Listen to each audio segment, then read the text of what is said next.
What's up, guys? It's Eric from Namfambam. This is vlog number 9. It's May 8th, third day here in New York. I actually wanted to share something with you real quick. This is the street I used to live on.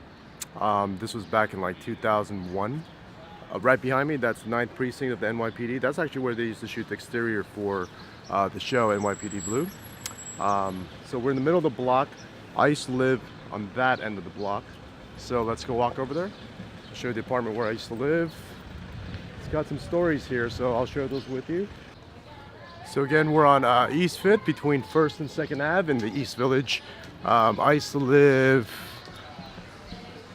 not this building. Got people singing upstairs. Right here, 340 East 5th Street. My apartment, well, actually it was a tiny room in the apartment. I'm not even sure if it was a room, it was more like a closet in the back of the building right there.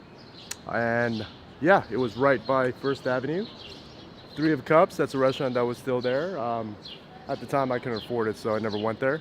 Yeah, so let's walk back down this way. Let me tell you a couple stories. One interesting thing is I was actually, I moved here on September 8th. 2001. That's when I officially moved here. So you can imagine the kind of the crazy welcome I got.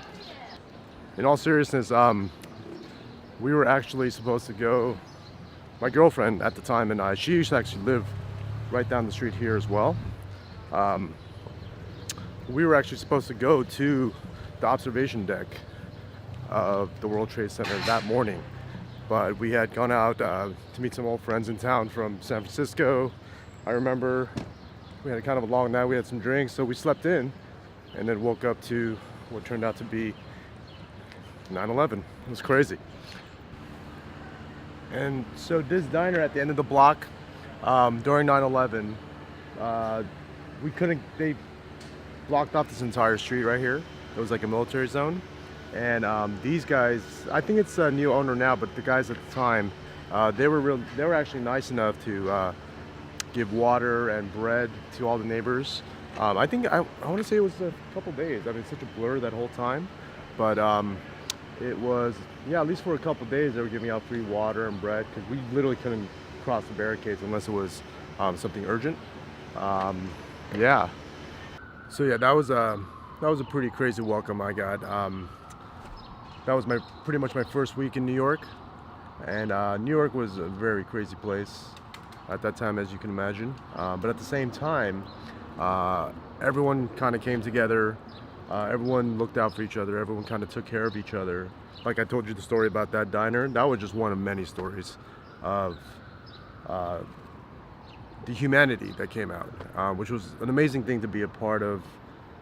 It was such a crazy time. It was so confusing because we were overwhelmed with fear, terror, but at the same time, a sense of humanity, a sense of pride for the city and our country.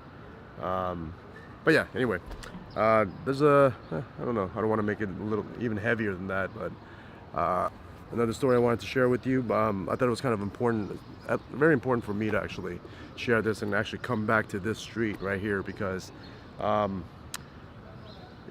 so a little bit after that, I was in school at NYU. I was also working at the Starbucks on Broadway and First, I want to say, at the end there. Yeah, I was living at that apartment down there. I was going to one of my classes, literally walking down the street. It was like 7:30 a.m. and I got a call on the cell phone. We had those real shitty cell phones back then. I think it was a Panasonic. And it was a call from my dad in Korea. My mom was visiting at the time. My sister was home alone. She was 16 in the valley. My mom was there to visit my dad. And the whole story behind that, I won't get into it. I'll save that for another vlog, maybe. Basically, I got the call and she had passed away. So I got the call that she passed away. I was literally walking down the street. It was weird because when the phone rang, I can tell that it was a call. It was an international call. I knew it was a call from Korea, and something told me that I just had a gut instinct that it wasn't going to be good news. I had actually talked to my mom the night before, and she had given me a recipe for her pork chops, and she was also talking about possibly moving here to Queens. She was a business lady, so she wanted me to kind of scope out the business scene, how things are done in terms of markets and restaurants, because that's what she did. Yeah, I got the call, and basically in a matter of one day, I had to drop out of school. I quit my job at Starbucks, which wasn't a big deal. I was actually kind of excited about that part. Book a flight to LA first because I wasn't even sure if my sister had found out. I didn't want to tell her over the phone. So I wanted to get over there as soon as possible, make arrangements to get to Korea because the funeral was going to be held there. So I booked a flight that same night, all in a matter of one day. I told my roommate that I'm going to be gone for I don't know how long.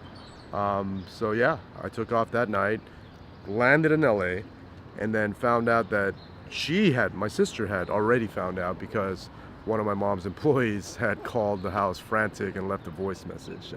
That was kind of a shitty way for her to find out. That kind of broke my heart a little bit. And then, yeah, from there we flew to Korea. That's actually that following morning because we had to be there in time for the funeral service. And yeah, so after that, it was kind of the beginning of a very, very crazy, not so crazy, but it was the beginning of a new chapter in our lives. A time of grieving, but also a time of growing. And this isn't meant to be like a sad video or me trying to tell you how hard it was because, you know, it was just my version of life. Everyone has their struggles. But it was important for me to come back here during this trip, I would say. I've been back here, but to do this video here and to kind of reflect on that. Because that day marked the beginning, as I said, of a tremendous growing period for me and my sister. And to come back now that, you know, I'm at a very, very different point in life with so many blessings, I feel like it was a trajectory based on that point. I learned a lot, you know. I learned so much from getting through that period. And yeah, now it's just life is really good. Life is very precious. We know that, and life is very special. So we really, I don't mean to be like a cheesy, you know, pep talk or anything like that, but it just truly is. It truly is, especially when I sit here in the middle of the block at the very same point I got that phone call, and to reflect on not only what we lived through and we overcame, but what I've also been blessed with. So yeah, it's a very special thing, and I just wanted to share that with you guys. Hopefully it wasn't too heavy. I'll try to keep the rest of it a little bit more lighthearted, but really wanted to share that with you. So thanks for listening to that. Again, we're on East 5th Street between 1st and 2nd Avenue in the East Village. One of my favorite places in the world. It used to be, it's a little different now, but I guess everything changes. So yeah, thanks for tuning in, guys. I'll get another one, and I promise you, we'll do an outdoor one. So I'll try to do a few more of those. So yeah, see you soon. Catch me on the stories, on the Instagram, Facebook, and the Signal. All right, thanks. Bye.